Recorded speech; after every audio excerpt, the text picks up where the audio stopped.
सासू माँ की नई सहेली। प्रिया किचन में चाय बना रही होती है और सुमन ड्राइंग रूम में बैठकर मजे से टीवी देख रही होती है। तभी दरवाजे की घंटी बजती है। प्रिया, जरा देखना तो कौन आया है। देखती हूँ मम्मी जी। प्रिया दरवाजा खोलती है तो सामने पड़ोस वाली विमला आंटी खड़ी होती है। नमस्ते आंटी जी, कैसी हैं आप?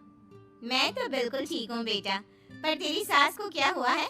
आजकल कहीं दिखती ही नहीं है। जब देखो तब टीवी के आगे जमी रहती है। अंदर तो आइए आंटी। अरे ओ दीपक की अम्मा, कहाँ हो?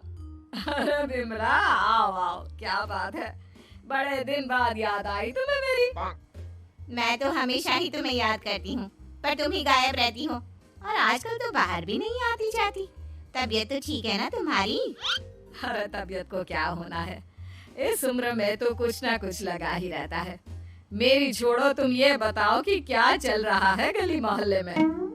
तुम गली मोहल्ले की छोड़ो, चल तो तुम्हारे पड़ोस में रहा है। तुम्हारी नई सहेली आई है। मेरी कौन सी नई सहेली? मैं तो यहाँ बस तुमसे बातचीत कर लेती हूँ या फिर बाजू वाली शर्मा की बहू से दो चार बातें कर लेती हूँ। इसीलिए तो कहा कि तेरी नई सहेली आई है। अब कोई पड़ोस में आया है तो बात तो होनी ही है। कम से कम इसी बहाने हमारा भी एक ग्रुप बन जाएगा। फिर सब मिलकर अपनी बहुओं की शिकायतें किया करेंगे। दोनों हंसने लगते हैं। तभी प्रिया चाय लेकर आती है और सामने टेबल पर रख देती है। दोनों चाय पीती हैं और बातें करते हैं। चलो मैं चलती हूँ, अब कल मिलते हैं। राम राम। अगले दिन प्रिया किचन में कुछ काम कर रही होती है और सुमन आराम से सोफे पर बैठकर मटर छील रही होती है। तभी डोरबेल बजती है। प्रिया दरवाजा खोलती है तो सामने उनकी नई पड़ोसन खड़ी होती है। जी, आप कौन? मैंने पहचाना नहीं। नमस्ते बेटा, मैं शारदा, आपके बगल वाले घर में अभी 2-4 दिन पहले ही शिफ्ट हुए हैं। ओह अच्छा अच्छा अच्छा, नमस्ते आंटी, अंदर आइए ना आप। देखिए तो मम्मी जी, आज कौन आया है। इतना कहकर प्रिया किचन में चाय बनाने चली जाती है। नई पड़ोसन को घर पे देखकर सुमन थोड़ा हैरान हो जाती है। नमस्ते बहन जी, मैं शारदा, आपकी नई पड़ोसन। अच्छा अच्छा, आप हैं हमारी नई पड़ोसन। आइए आइए, और बताइए कैसी हैं आप? जी बिल्कुल ठीक हूँ। वो दरअसल घर पर छोटी सी पूजा रखवाई थी, बस उसी का प्रसाद देने चली आई। सोचा इसी बहाने नए पड़ोसियों से भी मुलाकात हो जाएगी। ये तो बहुत अच्छा सोचा आपने। सुमन प्रिया को आवाज लगाती है। अरे ओ बहू, जरा चाय पानी का तो आके पूछ लो। ये आजकल की बहुएं भी ना, जब तक बोलो नहीं तब तक कुछ नहीं करेंगी। आई मम्मी जी। प्रिया चाय लेकर आती है। दोनों बैठकर चाय पीती हैं और खूब सारी बातें करती हैं। अच्छा बहन जी, अब मैं चलती हूँ, फिर मिलते हैं। अब तो आना जाना लगा ही रहेगा। शारदा के जाने के बाद प्रिया किचन से बाहर आती है। क्या बात है मम्मी जी, आप दोनों को देखकर तो लगा ही नहीं कि पहली बार मिल रही हो। आप दोनों तो बिल्कुल बिछड़ी हुई सहेलियों की तरह बातें कर रही थी। अरे जब दो औरतें मिल जाती है ना, तो बातें अपने आप ही निकल आती है। अब तू अपने काम पर ध्यान दे, बातों पे नहीं। ऐसे ही कुछ दिन बीत जाते हैं। अब सुमन और शारदा अच्छी सहेलियां बन गई होती हैं। दोनों एक साथ मंदिर जाती, मार्केट जाती और कभी कभी तो विमला भी इनके साथ मिलकर खूब हंसी ठिठोली करती। एक शाम तीनों बैठकर सुमन के घर पर चाय पी रही होती हैं कि तभी बहुत तेज बारिश शुरू हो जाती है। सुमन जोर से प्रिया को आवाज लगाती है। प्रिया, ओ प्रिया, देख कितनी तेज बारिश हो रही है। जाके छत से सारे कपड़े ले आ, नहीं तो सब भीग जाएंगे। सुमन 2 बार आवाज लगाती है लेकिन प्रिया का कोई जवाब नहीं आता।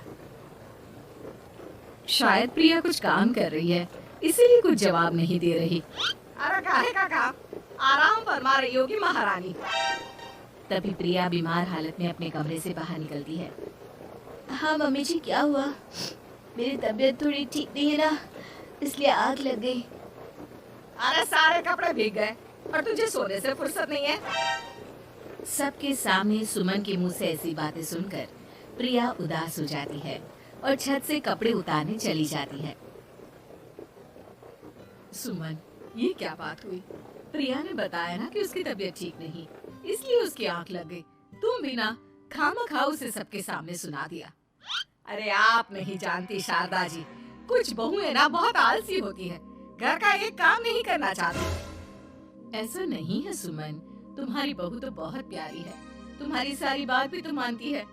हाँ सुमन, तुम प्रिया के बारे में ऐसा क्यों सोचती हो? मेरी भी दो बहुएं हैं, लेकिन मैं उन्हें अपनी बेटियों की तरह रखती हूँ। आखिर वो भी तो किसी की बेटियां ही है ना।